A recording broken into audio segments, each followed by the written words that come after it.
wadhkur rabbaka fi nafsika tadarruan wa khifatan wa dunal jahri minal qaul. Ada ayatnya? Oke. Pakai Rabb lagi kan? Wadhkur rabbaka. Kalau engkau punya masalah, kata Allah, sekecil apapun, di rumah tangga kah, di kantor kah, kehidupan sosial kah, kata Allah, ayat sebut, minta kepada Allah, berdoa. Doa disebut dengan zikir. Zikir itu semua kegiatan yang membuat kita ingat Allah. Zikir. Baca Quran, zikir. Dalilnya Quran surah ke-15 ayat 9. Inna nahnu nazzalna dzikra. Kami turunkan Al-Quran sebagai zikir. Menghafal Quran, zikir. Quran surah 54 ayat 17, ayat 22, ayat 32, ayat 40. Walaqad yassarnal Qur'ana lidzikri. Kami akan mudahkan Al-Quran untuk diingat, dihafalkan. Zikir, sebagai zikir kepada Allah. Ibu selepas sholat baca subhanallah, alhamdulillah, Allahu akbar, zikir. Quran surah keempat ayat 103. Fa'idha qadaitumus salata fadhkurullah. Maka jika anda telah tuntas mengerjakan sholat, segera berzikir kepada Allah. Sholat sendiri zikir. Quran surah ke-20 ayat ke-14. Innani anallahu la ilaha illa ana fa'budni wa aqimis salata lidzikri. Saya Allah, kata Allah, tidak ada Tuhan selain saya, sembah saya. Bagaimana menyembah Allah? Tunaikan salat sebagai zikir kepada Allah. Zikir. Di zikir semua amalan yang mendekatkan kita dengan Allah. Doa itu satu dari bagian zikir. Tapi tahukah ibu fungsi zikir yang paling utama itu apa? Quran surah 13 ayat ke-28. Ala bidzikrillahi tatmainnul qulub. Yakinkan pada dirimu, kalau zikirmu benar kepada Allah, maka dia akan berdampak kepada hati menjadi lebih tenang. Zikir itu manfaat pertamanya membuat hati tenang, Bu. Tadi saya contohkan, baca Al-Quran zikir kan? Jadi kalau ibu sedang tidak tenang, sedang gelisah, ada masalah, daripada mengeluh sana sini, wudu, Bu, wudu. Ambil mushaf, baca. Saat baca itu mungkin solusi belum datang, tapi hati itu lebih tenang. Kaitan dengan bahasan kita, doa, minta doa. Jadi kalau orang punya masalah itu, kalau berdoa, walaupun solusinya belum datang, walaupun kemudian jawabannya belum tiba, minimal hati ibu itu tenang. Ini dia kan surah 13 ayat 28. Rumus ini pakai, gunakan dalam hidup.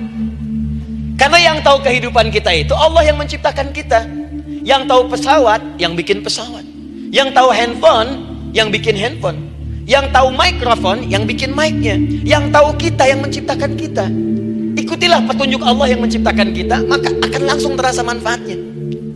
Ibu tidak percaya, silahkan lakukan. Rasakan bedanya, bedakan rasanya, dan pasti akan terasa bedanya. Akan lain.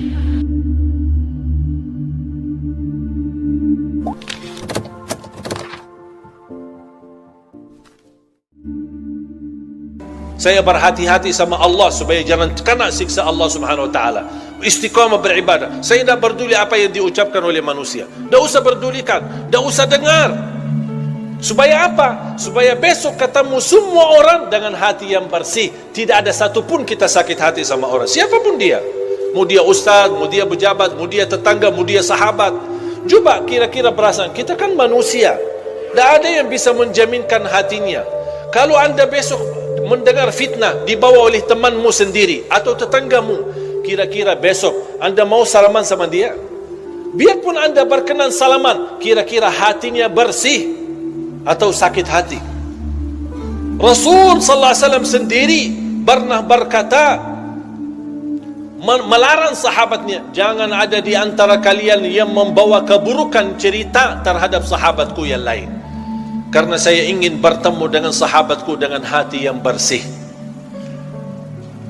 Kalau si fulan membawa berita, besok kita sakit hati, ketemu, ini yang kemarin yang suka enak-enak aja nih, baru kenal aja udah langsung berani fitnahin aku. Ini kan bisikan kalbu. Dan itulah salah satu sebab yang terkunci hati kita. Makanya fantas kehilangan khusyuk. Karena ini perasaan, makanya tidak usah peduli. Dan saya belajar, orang yang ikhlas, dipuji, dihina, sama saja. Saya ulang lagi, mudah-mudahan bisa difikirkan. Orang yang ikhlas dipuji, diangkat, diagungkan, dimuliakan, dihina, dicaci maki, sama saja. Dia tidak peduli. Dia tidak peduli nilai manusia. Dia tidak peduli apa kata manusia. Manusia senang, dia tidak peduli. Manusia tidak senang, apalagi dia tidak peduli. Yang dia pedulikan, Allah senang, Allah suka, Allah ridha, Allah mau, sudah selesai. Kalau kita bisa hidup insya Allah dengan seperti ini, insya Allah kita punya hati nurani, akan baik sama semua orang dan selalu berbaik sangka.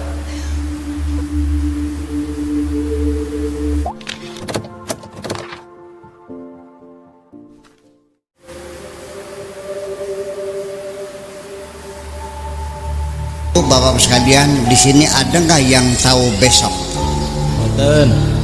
Nggak tahu. Kalau kamu tidak tahu, kenapa kamu pikirkan? Sama saja memikirkan sesuatu yang tidak cerdas, nggak tuh? Enggak. Memikirkan sesuatu yang tidak tahu. Masa depan bukan milik kita. Masa lalu adalah mimpi. Hari ini, inilah milik kita. Nikmatilah hari ini sepenuhnya. Tugas-tugas kita selesaikan semuanya. Waktunya sholat ya sholatlah. Waktunya berzikir berzikirlah. Waktunya berdagang yang berdaganglah. Waktunya tidur tidurlah. Nikmatilah hari ini adalah milikmu. Laksanakan tugas secara sempurna, karena dengan melaksanakan tugas sempurna hari ini, ya, berarti sama dengan mempersiapkan hari esok yang lebih baik. Setuju? Dengan kita bekerja keras hari ini, kita bisa melupakan masa lalu. Tenang nggak jiwanya? Tenang nggak? Satu, ilmunya. Ilmu kan nih? Ilmunya ya, sudah. Yang sering mengganggu kita adalah zuhurnya jam berapa Pak? Jam 12. Oke, 10 menit lagi ya. Hah? Jam 3. Yang sering mengganggu kita adalah kekecewaan, kesedihan, masa depan yang menakutkan. Takut masa depan tadi sudah selesai. Sibukkan dirimu bekerja hari ini secara sempurna, sama dengan mempersiapkan hari esok yang lebih baik. Satu, ilmu. Yang kedua adalah kesedihan kita, yang membuat hati kita menjadi goncang ini karena ketakutan dan karena kesedihan. Makanya orang yang berjiwa tenang itu adalah para aulia, para waliullah. Itu orang yang jiwanya tenang karena mereka tidak punya rasa takut dan tidak punya rasa sedih. Inna awliya Allahi la khaufun alaihim wa lahum yahzanun. Mereka itu tidak ada rasa takut dan tidak ada rasa sedih.